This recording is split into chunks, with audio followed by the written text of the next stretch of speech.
Орта білімнің сапасы табысты ұлт болудың тағы бір маңызды шарты. Әрбір оқушының білім алып, жан-жақты дамуы үшін қолайлы жағдай жасалуға тиіс. Сол үшін жайлы мектеп ұлттық жобасы қолға алынды.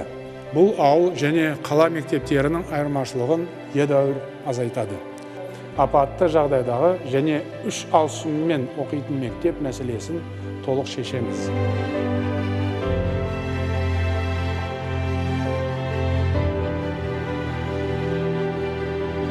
Мемлекет басшысына бірінші рахмет. Сеніміне рахмет. Соны біз ақтағанымыз үшін қуанып отырмыз. 10 жылдан кейінгі біздің түлектер ақылдың ақылдар болатын шығар. Әлемді әлі талай таңғалдырамыз. Оған мен күмәнім жоқ ешқашанда.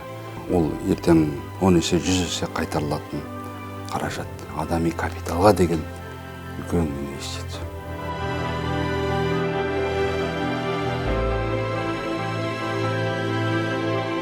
Мұндай мектепте оқу әр баланың арманы. Себебі оқимын деген балаға барлық мүмкіндік жасалынған. Керемет жабдықталған, жайлы десе жайлы, және ыңғайлы, және қауіпсіз мектеп. Өте қуаныштымыз, рахмет. Біздің кезімізде енді бұндай болған жоқ. Ішіне кіріп қарасаңыздар, партасының өзі қандай. Келешекте сол балалар оқып, осы мектептен үлкен тұлға болып шығуына тілектеспіз. Бұл мектеп ата-анаға сенімділік, оқушыларға оқуға деген құштарлық, мұғалімдерге шабыт сыйлайды. Біз өте қуаныштымыз. Мектебіміз жаңа, өткен әдебі бәрімізге ұнайды. 33-ші мектеп бізге жақын. Біз және осы мектепке өткенімізге және бұл мектепте бірінші түлек болатынымызға өте қуаныштымыз.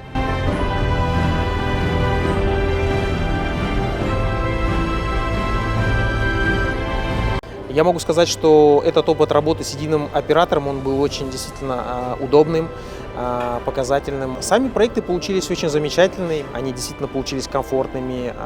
В отличие от обычных школ, есть большее количество залов, есть зоны коворкинга, и дети, самое главное, родители хотят, чтобы их дети обучались в этих школах. Это вот такая оценка, которая, я думаю, говорит о том, что проект действительно удался и соответствует своему названию комфортных школ.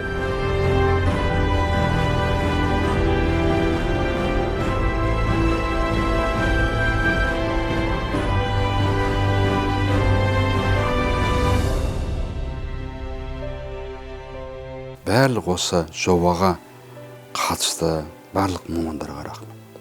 Ғасырлық нәрсе, үлкен, ұлағатты нәрсе.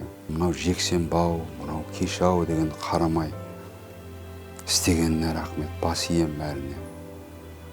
Ауызбіршілігімізге бас ием.